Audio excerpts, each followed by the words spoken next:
Hey friends, it's about, I don't know, maybe about 9:30, 10 a.m. on Saturday, and I will be focusing on studying today. I finally got started on an assignment last night that I wanted to film, but I was really nervous about getting distracted, and I desperately need to get through this uni assignment. And I don't know how, but I'm actually managed to. I got home from work by about, I think, 6:30 or something like that, and then I stayed at my computer pretty consistently until about 12:30 at night. And then so I was able to finish putting together a very rough structure of a report that I need to write. I think it will probably change a lot once I really get started. Normally I would do the research first, but there's kind of a problem with that where I've dropped out of this subject twice before. I think the first time in 2019 or 2020, and then again a couple of years ago. And then I kind of started uni last year, but I didn't really actually do any of the subjects. But I had textbooks and content from previous time studying, so I have spent quite a lot of time going through a pretty mammoth size textbook, and I've read, there's definitely quite a lot that I haven't touched on, but there's a lot that I've read and taken notes of, that I've actively sought out, that I know would be relevant to the assignment that I was looking at a few months ago before I started back. And I also work in the sector, so it's information studies, so kind of librarianship related kind of course, and I work in museums and galleries and have done for nearly 20 years, and I've worked in local government, so my relationship with public libraries over the last few years in different positions that I've worked in has been a bit more closely linked,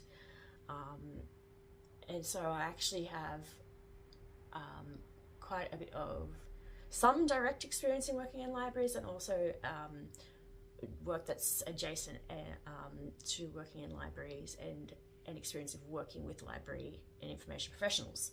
So I have a lot of industry knowledge as well. So there's all this information up here that I've picked up all over the place, but it doesn't have a clear origin for a lot of it. So it's already been learnt and analysed and synthesized in so many ways, but it's kind of this gaseous, amorphous mess. And so I started the assignment with the structure, because I have all this background knowledge.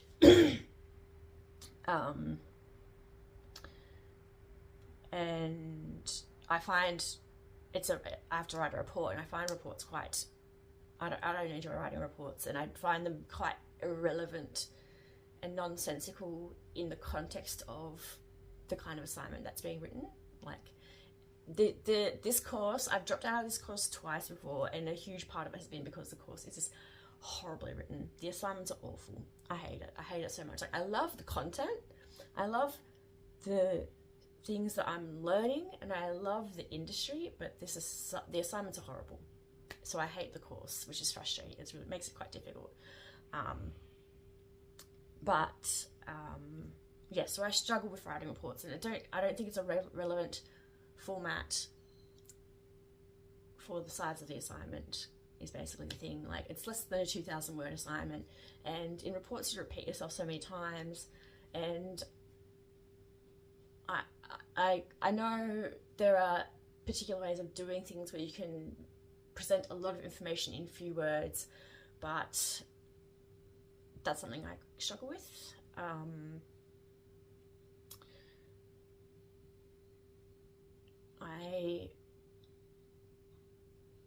I can read some visual information, but some of it, like, I don't know, my brain doesn't work in a neat way. I'm like, if you've watched any of my videos before, you will know I'm neurodivergent. I have ADHD, bipolar. I self-identify as autistic, and I have done for a very long time. And I also have complex PTSD. So my brain can be quite a jumble, and some of the old connections are broken. And some of the other connections are just quite chaotic, and none of how I think is like a straight, neat, linear line. And you'll see that in my videos. I'm always jumping from topic to topic. For me, there's a sort of train of thought that usually makes some kind of sense, and I'll come back around to what I might like initially intend on saying. But sometimes I don't, and sometimes I go, you know what, I was going to do this thing, but now I'm going to do that thing. And I'm here filming this and just being like, I just want to like quickly do a little intro and then get on to doing the work and focus on just like filming a study with me video, which is basically what I want to do here.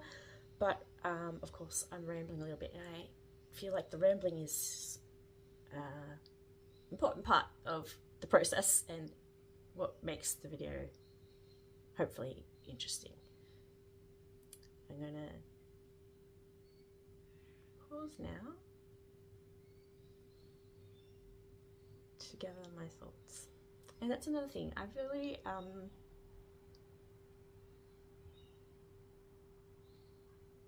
like break the fourth wall kind of thing, where I like talk about my filming process and my thinking process about how I make the videos as I'm making them. Okay, so I think what I wanted to do next was not get straight into the assignment as such, but do a few things to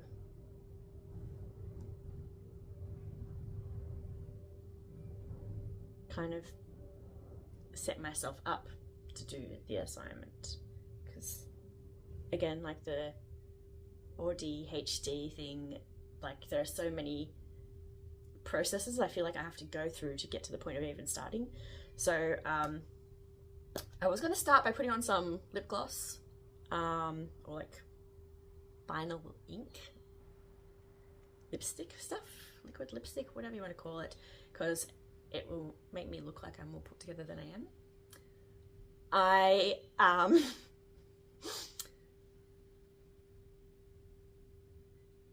As a neurodivergent person who, if you've seen my home, if this is the first time you're seeing my home, this is what my home looks like, right?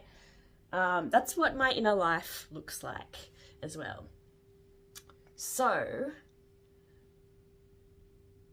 there are times where I don't shower for days, and I'll go into work having not slept because I've got insomnia, and having not showered, and feeling like absolute dog shit. And instead of showering, I would just put on some bright lipstick and be like, it makes me look like I'm put together. And I'm gonna be honest, if you can smell me, you're standing too close to me. I don't want you that close to me. If I'm stinky and you can smell me and it's offensive, move away. Like, that's your problem, not mine. But I actually also want to eat. I have like a little bit of yogurt left. Yogurt makes up like way too much of my diet at the moment. I think dairy like makes up like 3/4 of my diet at the moment. So I want to eat this, which is not really breakfast. It's not really enough to call breakfast. I've also got burger rings here. This is like the breakfast of champions, as you might say. And I got water. Stay hydrated, friends. And I've got my meds. So we're going to feed the creature and medicate the creature. and hydrate the creature and pretend the creature is put together.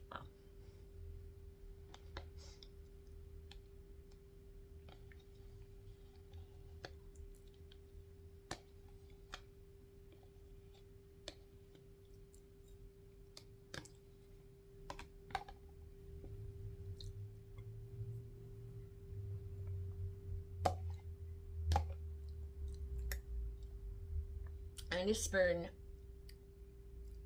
has been like rolling around in the bottom of one of my handbags and on the floor for the last like 2 or 3 days without having actually been washed. That's the person I am. Excellent immune system.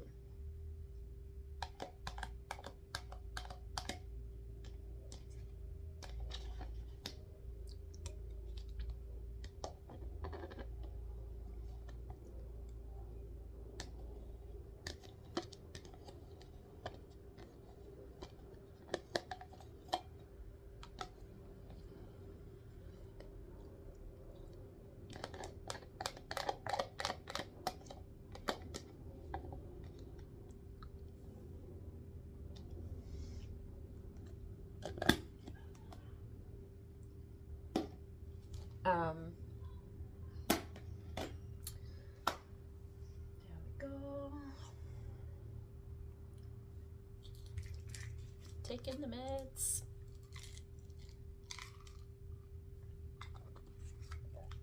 If you need to take your meds, you should also do that. It makes a great difference to your quality of life. I mean, when I say that, I said that as a person who has ADHD, taking ADHD meds that actually work well for me.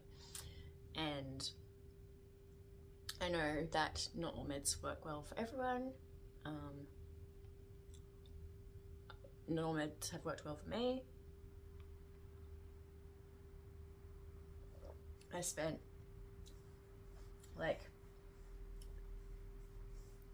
I was going through a whole lot of shit as well, but I spent a whole bunch of time on a mixture of meds because I have complex mental health needs that was causing probably a lower level of what's it called,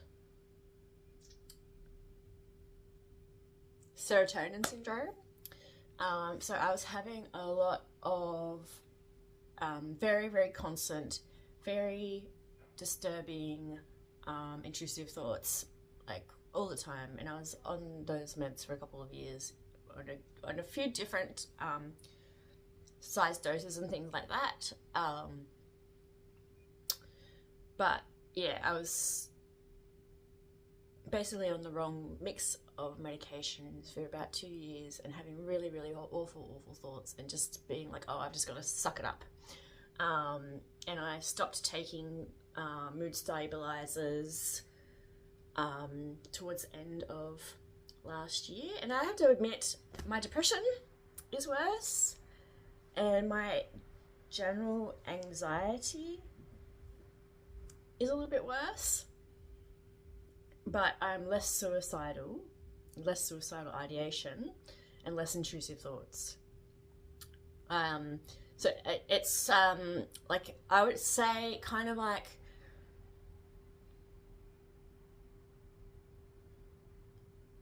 I was definitely far worse off before. It's kind of hard to explain that I could say my depression is worse, but my suicidal ideation is now better. Because it's sort of like my moods were more extreme when I was on the mood stabilizer, strangely enough. That's what happens when you have just the wrong mix of medications for the wrong person. And yeah, just the intrusive thoughts are really, really bad, and I just was really internalizing all of that as like a reflection of who I am as a human.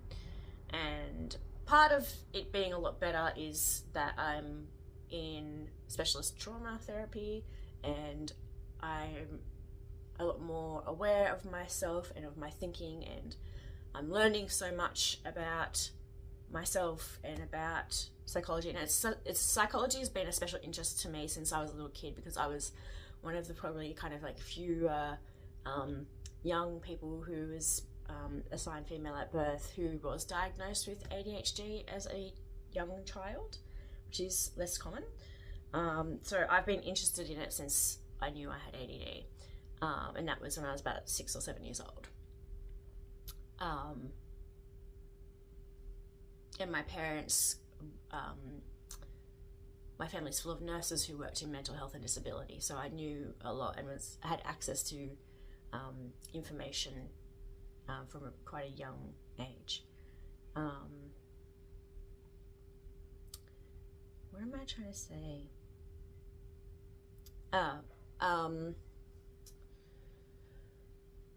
So yeah, I've known a lot about psychology and a bit about psychiatry for a long time, but I'm still just learning it more deeply, and like learning about how it sits in my body, and it's just a bit different with the support of active specialist trauma therapy. So I do think that is making an enormous difference to my mental health. But yeah, like with just the medication, it was really, really bad. And it's like my general mood now is lower, and I'm just grumpy. I'm like grumpy all the time. And pretty sure I have premenstrual disorder, which I think I talked about a few times now on my channel. So it's just like permanent, really bad PMS. Yeah.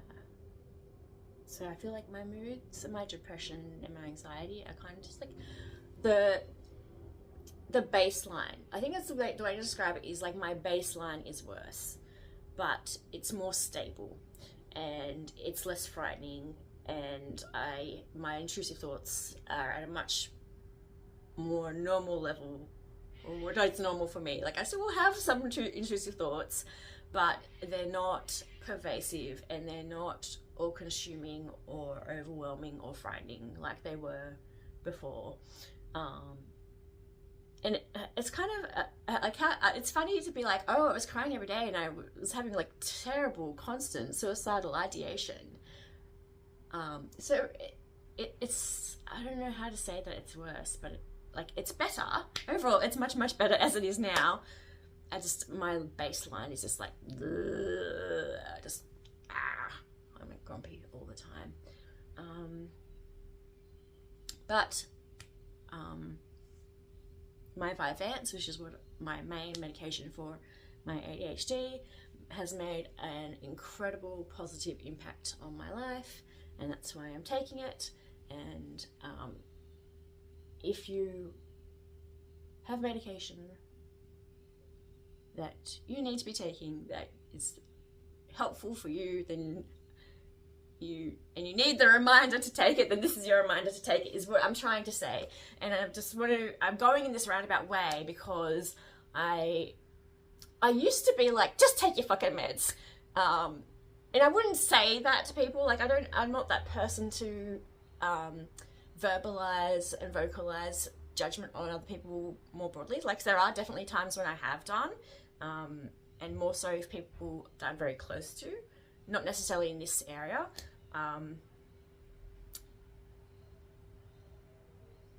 But despite my own direct experience of it, it took me a long time to be like, oh no, there are actually so many reasons why people choose not to take their meds. And sometimes it's not a choice. Like sometimes it's about poverty or about executive dysfunction and things like that. And so and also like I was just saying, my own meds had horrible side effects, and I'm still fucking taking them because I'm so used to just being the person who does what they're told, because that's how I was raised with living in fear and then having a mother that wonders why I'm angry. Yay! But yeah, I now have a better understanding and more empathy, not just sympathy, for people who choose not to take their meds or who struggle with taking their meds because of the side effects. And sometimes the side effects are quite negative, but will still be better than the alternative of not taking meds, but that can still be really hard. But I guess all in all, like on a kind of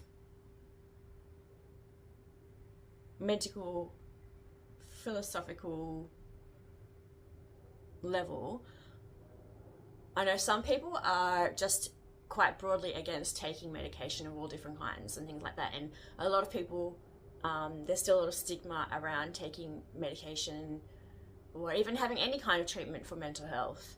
Overall, I am in favor of being medicated, being in therapy, doing the work for mental health, mental illness, neurodivergent.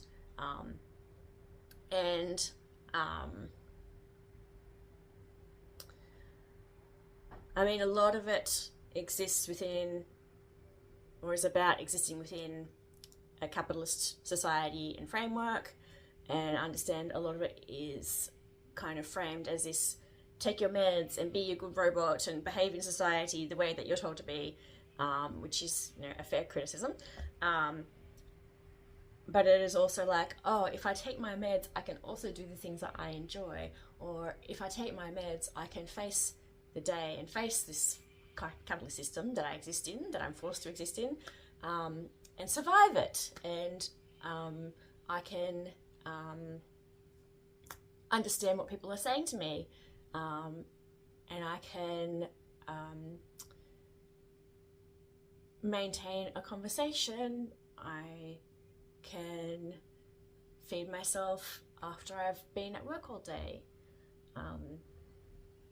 Clearly, I cannot clean, even with medication and therapy, right? It's not like the kind of magical pill that some people might think it is. And that's another perception, is like people who are like, oh, who are neurotypical, being like, oh, people with ADHD, they have their medication, they've got a magical pill that makes everything easy for them. It's like, well, babe, if that was the case, my home wouldn't look like this. Like, for real. Like, if my meds were just like a magical pill that like made everything easy, like, I don't think my home would look like this, right? That couch would not still be broken. Like, the plumbing would not still be broken. The floor would not be like a trip hazard, and like dirty, and there wouldn't be like at least 7 dead cockroaches that I've just like left on the floor to like dry out and slowly turn into dust. Yeah. Okay, so I've fed the creature. I've medicated the creature. I've hydrated the creature by taking like, I think like this much of a drink, so more hydration.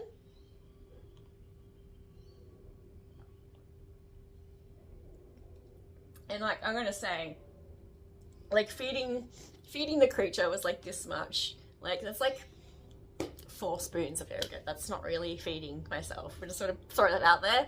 But it's a beginning, and I'm just gonna be like chowing down on these while I study, I think.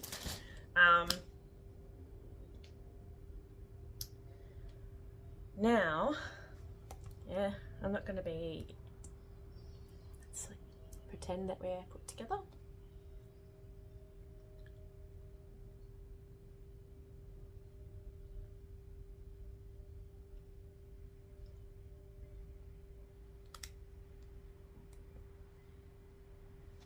Not that I really care how that's put on, but yeah.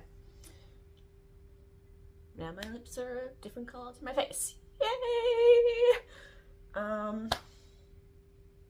So I think it's time to move on to the next thing. Okay, so I was trying to like film a little bit of the assignment in process, but because it identifies real world places, like the research is based in institutions, it's not based in like individual people's data or information or anything like that. But because they're institutions that some of them I've worked in, I don't want to give too much information away about myself. So I can't share as much of the assignment with you all as I would like to, but I thought I would just read this sort of listicle paragraph type of thing that I've just written. And I don't have any, like I was saying before, like I have to like kind of go back to the beginning to like pull together the references and try and like, they're kind of like falsifying the references in a way because it's information that I have learnt through doing. Like what I've written is about like what I've learnt by seeing it in the flesh. I've seen it in action, and I hear about it in my workplace because I don't work directly in a library, but I work in a museum / gallery kind of space, and I work with librarians, and we have team meetings together and all that kind of thing, and I see the programs they do and they see the programs I do, and sometimes we work together, and I've worked with other libraries as well and helped set up a public library a few years ago and stuff, so I know what libraries can do, especially public libraries.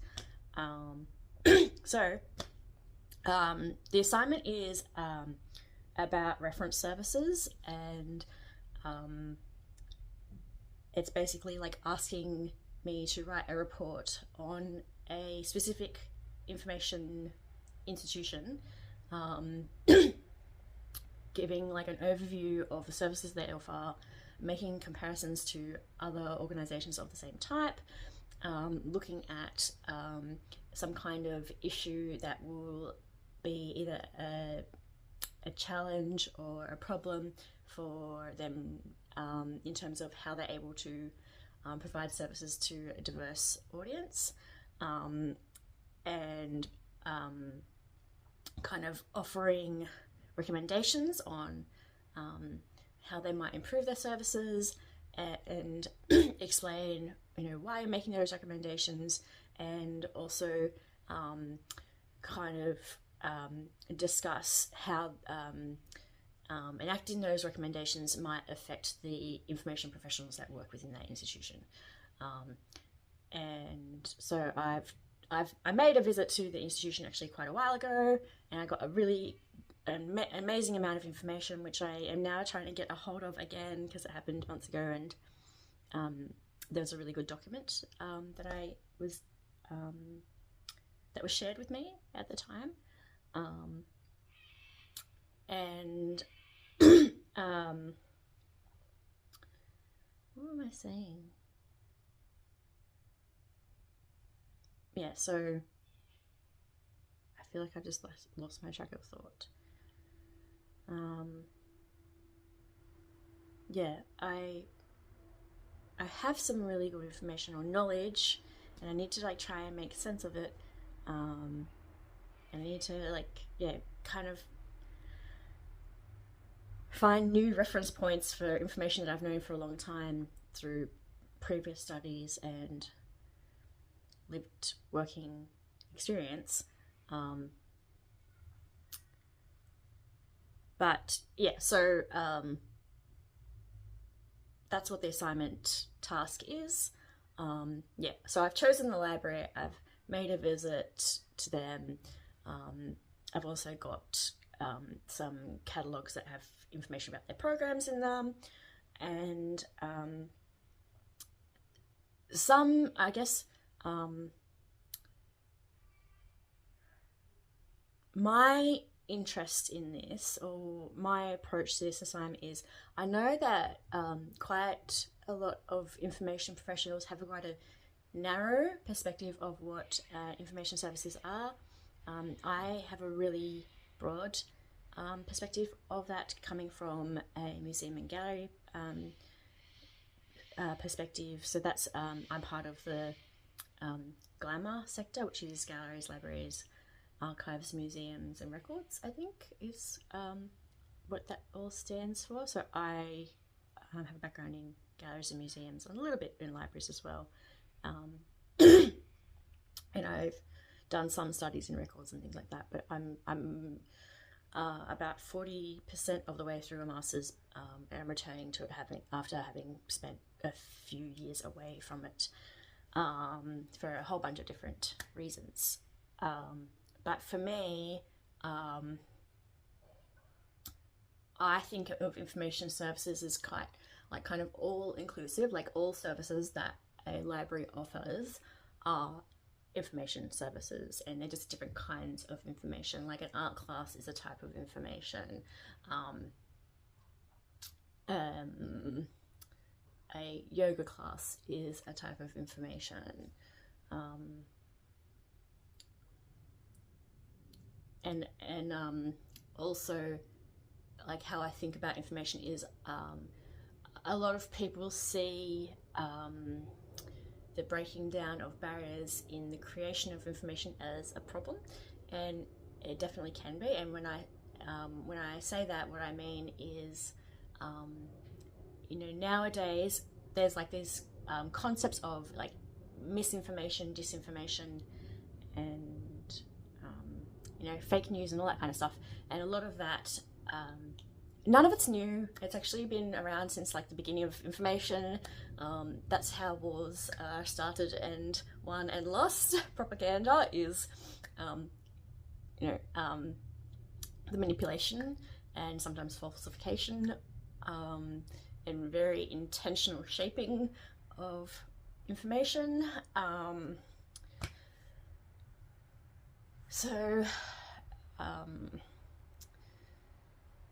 Like that shaping of information is nothing new, but now, since the rise of social media, which is nothing new now, like, I mean, social media has been around for such a long time, but it's really democratized the creation of information, and it has changed the shape and quality of information. We've had different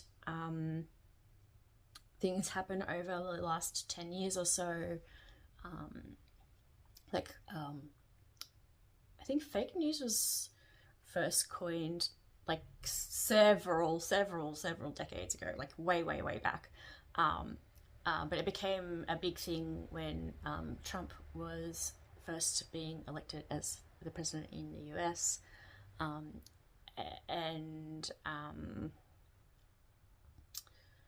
So there's been this rise of fake news and misinformation and disinformation in the consciousness of the public as well. So misinformation is information that is incorrect or misleading, that may not be intentionally incorrect or misleading. And then disinformation is actively misleading, incorrect information that's being done with an agenda, kind of pushing that forward. And all creation of information has some kind of agenda behind it. Most of it is biased in some way. But yes, it is and can be a problem, but I think it's also a really amazing thing. There has been a loss of trust in mainstream media, and I think that's for good reason. And you see it on social media, like, I don't even really pay much attention to like, yes, I do definitely go occasionally to articles that are created by mainstream media, news articles and things like that. I would say probably a few times a week I would still look at news, even though I would not think of that as a lot. But I'm always looking at information and learning about things that are happening in the world, and I'm doing that predominantly through social media. And even when I do look at mainstream news articles, it is often through social media. Sometimes I'll go and actively look for things because I'm like, I heard a little bit about this, but I don't know much about it. Let me find out more about it, and I'll go to certain sites that I trust.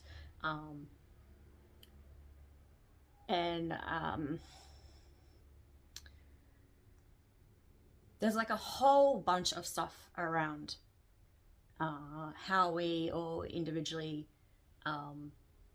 evaluate information and information sources, and I'm far from being like a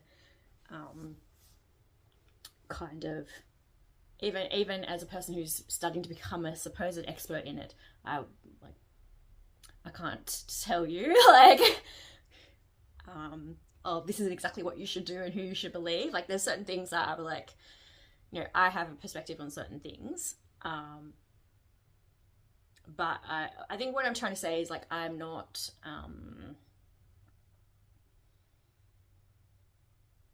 immune to being wrong, or I'm not claiming to have an unbiased perspective of the world and of news and of politics and information. And in fact, I think that a lack of bias is actually often more of a problem, which I will be writing about in a different assignment, I think. Actually, I think I already did start writing about it. I was writing a real rant for an essay. I don't know how it's going to go down, but I think I'm going to maybe continue with it. Like, it needs a lot of work to like push it back into shape and not just be a silly goose rant. But the in the world that we live in, neutrality is dead and needs to be dead. We need to have a strong reaction to the things that are happening in the world and make a stand and choose a side.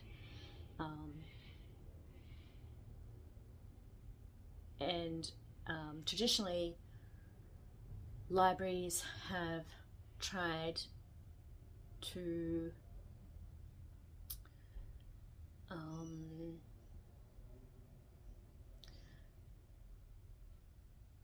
sort of find this balance where the safeguarding of reliable information is a very, very high priority in libraries, but there's also really important to avoid censorship and to strive to create a space that is safe for everyone. And with that, you sometimes have to try to set bias aside, or to present information in a way that, I don't know. Yeah, I think this. I think that is somewhat of a problem for me. Is like that tricky side of things. And the reality is that libraries are not safe for everyone, and they are biased. And there are libraries that have book bans and not safe places for queer people. And there's a lot. Like, the libraries are public, political, civic spaces. And they're complicated and they're messy. But yeah, I think what I'm trying to get at is I'm really interested in the opening up of what libraries are. And they're already doing this. This is like, I'm not suggesting anything new. Libraries are already like these incredible spaces that offer like a crazy amount of services. And so much. They're like overflowing with heart and generosity and knowledge and power and love. And so when I think of information services, I'm not just thinking about how do I help this person finish their assignment, or how do I help this person find the next book in the series that they're reading. Those are parts of the information service, but so is working with people to create oral histories, creating guided historical tours, running art classes, again, things like yoga classes, access to 3D printing, access to the internet, access to printing, paper, access to justice of the peace. These sorts of things, I think of all of these things as information services, because they are, they form a range of different kinds of literacy, not just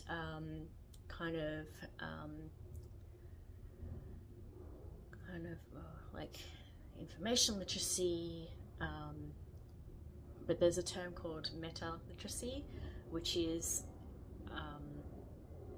I guess it's about looking at literacy, in a broader way, looking at what literacy is, how we're understanding it, and different types of literacy. So there's like media literacy, digital literacy, and digital literacy can be things like knowing how to use the internet, knowing how to do a word search, knowing how to do different kinds of searches. It might mean knowing how to set up an event on a ticketing site. It might mean knowing how to fill out a form to do your taxes. It might mean learning how to make videos, or learning how to do 3D printing. Those, in my mind, are all different kinds of digital literacy. And tools, services, and technologies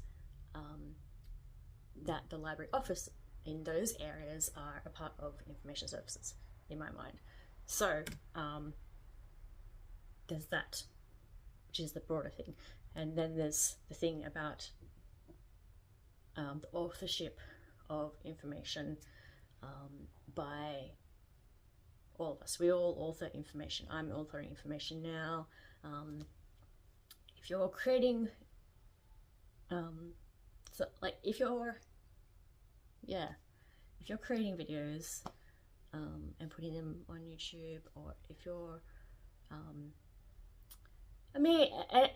like letters to the editor is a form of like a general public member being an author of information, and that's like an older kind of thing. Or graffiti, writing on the bathroom wall is an authorship of information, and it's all of varying quality. But yeah, like there's so much incredible information that I've had access to that's been created by my peers, and I have academic peers, but I also have non-academic peers, and or people who are not my peers, but then there's parasocial relationships and all that kind of stuff. And a Thrift With Me video is an authorship of information as well, or thrift flipping and things like that. Like, that's all authorship of information. Creative content is information as well. Art is information. And I think for me, as an artist and an arts worker, like, so much I've learned about the world has been through artists and art. And so for me, I think the kind of self-authorship and the authorship of the public is actually a really good and powerful thing. But I think it needs to be treated with care, and it needs to be studied and learned and understood and stuff. So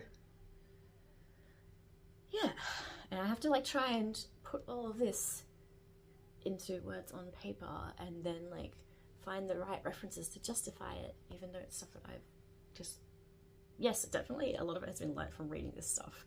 Like I wouldn't use the word meta literacy if I wasn't studying information. It just wouldn't cross my mind, really, to be honest. Like I might come across it if somebody shared something on social media like 4 years ago or something, you know, probably read it and be like, oh, my brain is just not with it. Anyway, so that's not even really like what the assignment is about, but it's where I'm coming from in shaping the assignment, I think. And so I've written this paragraph, which is basically just saying like what I've just said, but in text form, and is maybe slightly more organized. And a lot of it's, I mean, there's still like, it's not saying all of what I just said because that was a lot, but it's just a thing. And I want to finish this episode by reading this thing, and then basically what I'll be doing is like picking up the like program things that I've got and going to the websites of these different websites and writing lists. Like I'm going to be basically sitting down and writing lists of their services, and then I'm going to have to sit down and try and categorize those services and then cross compare them, and then be like, well, the one library that I'm focusing on does this, this, this, and this, and these other two libraries do this, this, and this. These things overlap in this way, and there's a gap here.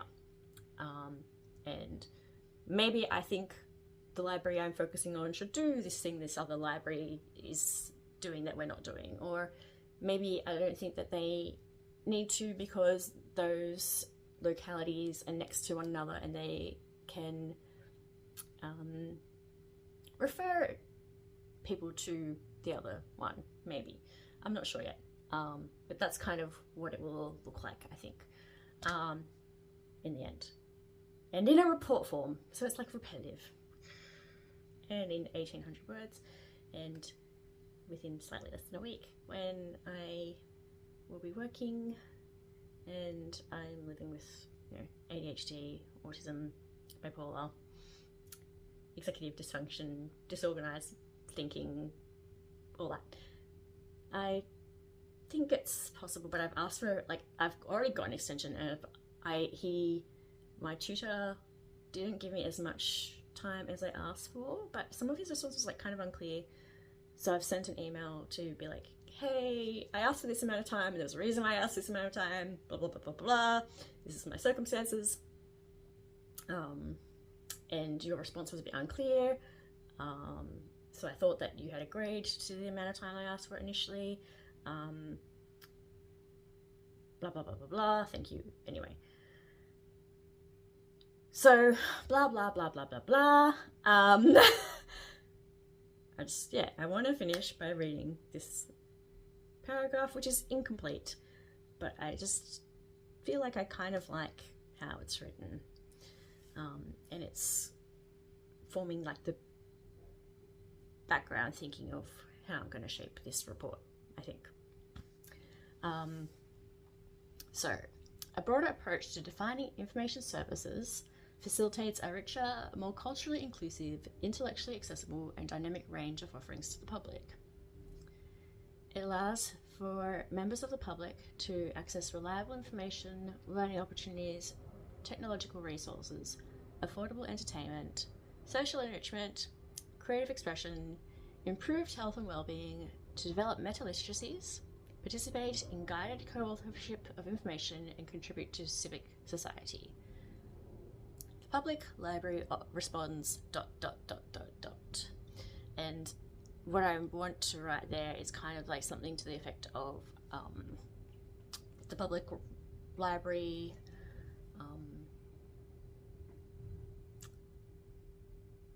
like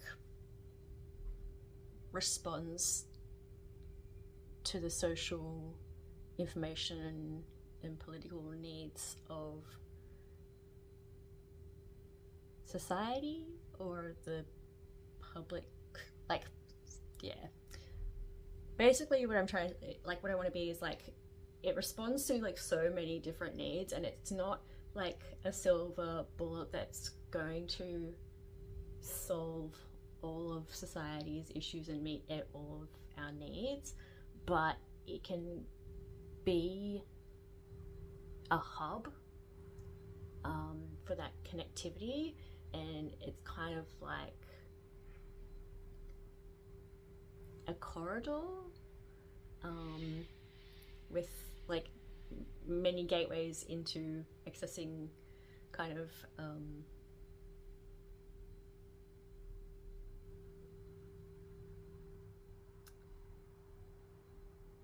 civic needs, people's needs, and like a sample plate of what society has to offer. And it's like a third space that's not always safe for everyone. They're just not, but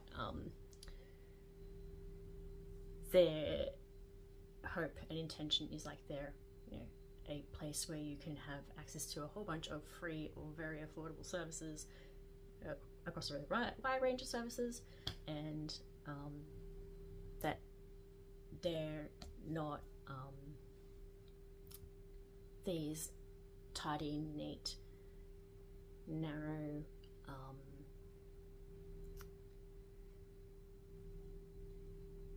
kind of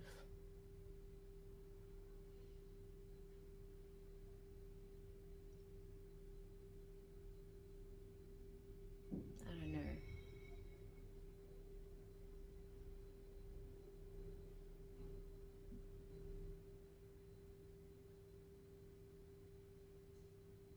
Like, I'm not interested in preserving a library as a quiet place where people go to read and be learned. Not in that way.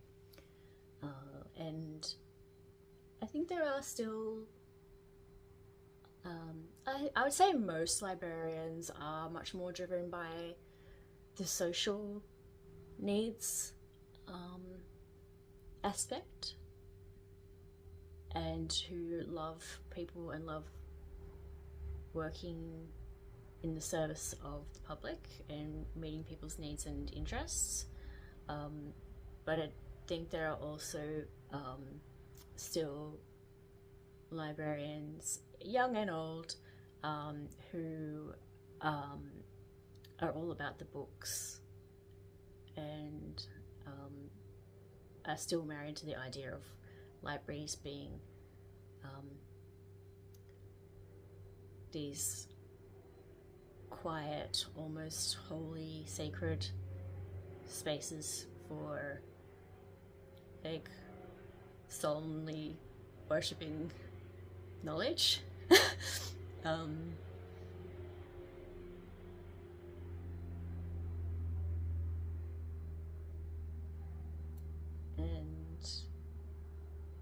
I think that's fine for some kinds of libraries, but there's parts of me that would be like very, very attracted to working in an academic library, because I just love information. I love finding information and sharing it. I enjoy fossicking, and I love, because I've worked in education as well, and even when I was a kid,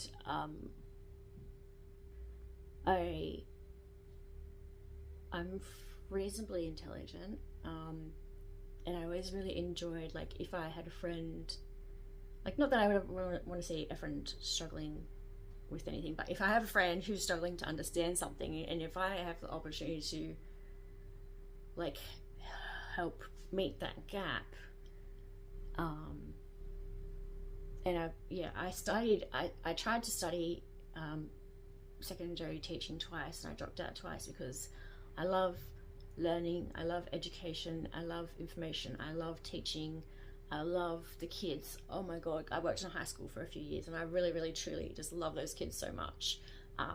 But teachers don't like me, and I don't really like them.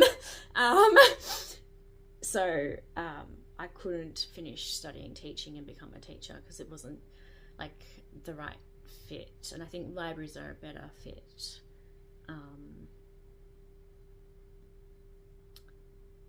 But yeah, academic libraries interest me because it's I love the chase of the information. I love like that feeling of like grappling to understand something and when it clicks, and to see when it clicks. And I think you have that opportunity more in academic libraries or in like specialist libraries. But then with a public library, it's a different thing.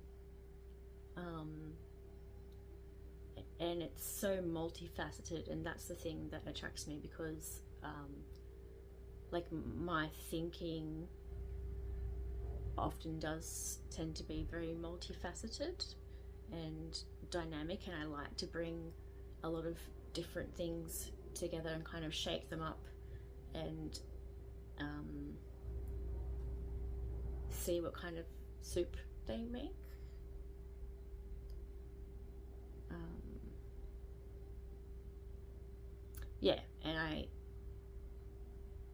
I love public libraries, and so that's why I'm writing about a public library. And public libraries are like super messy, dynamic, incredible spaces, and like narrowing it down to like the idea that information services are helping someone find, like I said before, like helping someone find the next book in a series, or helping someone basically, reach for an encyclopedia. Well, that's part of it, and I'm more than happy to do that because that's great too. I think information services is just like so much broader than that, and especially in the public library context. And I want to write a report that reflects that somehow in 1800 words. And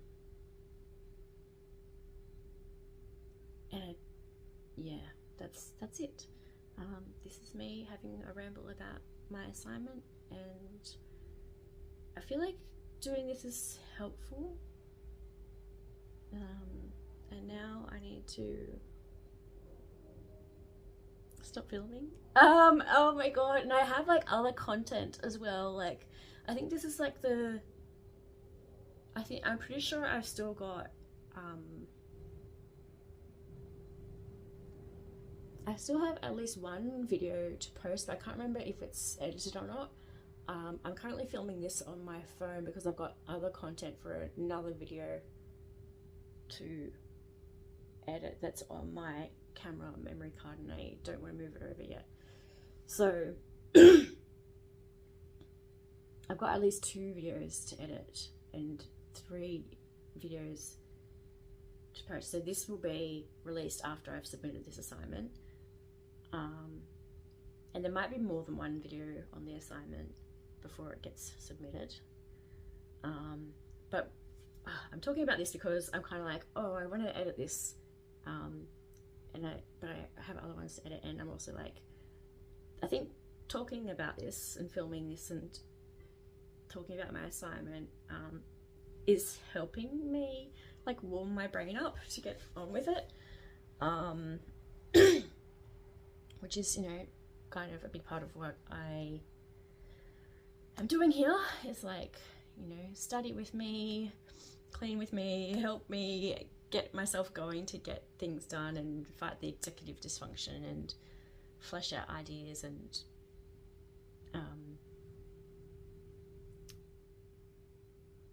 kind of create something that's relatable and interesting and useful to people, or educational for people who are not familiar with neurodivergence. But now, yeah, I'm talking about something which is like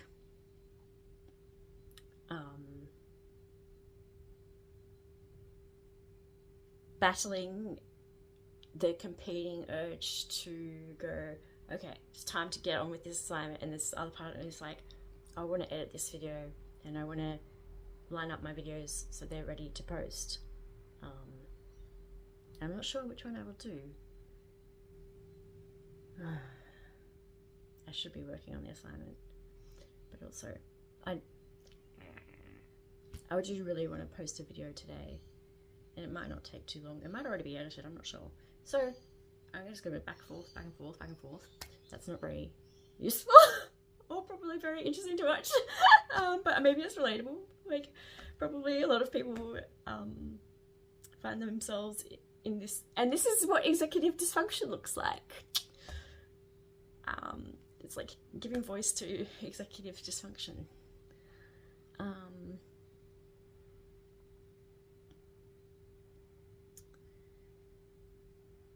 So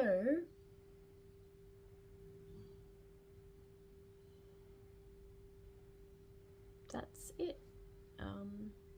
Thank you for watching. I hope you've enjoyed this. Please let me know if you would like to see me talking more about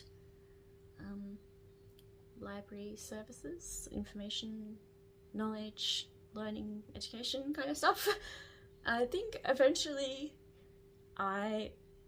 I mean, there's so many things I would eventually like to do with this channel. There's so many, like, and again, this is like the neurodivergent mind being like, more thrift flipping and making things, and more cleaning, and more learning, and more sit down and do proper like vlogging essay type things where I've done research and it's a bit more structured and stuff. I don't know if I'll ever be super structured with stuff. Like, definitely I'll do like stuff that's like kind of these almost like essay like things, and maybe I'll have references and stuff.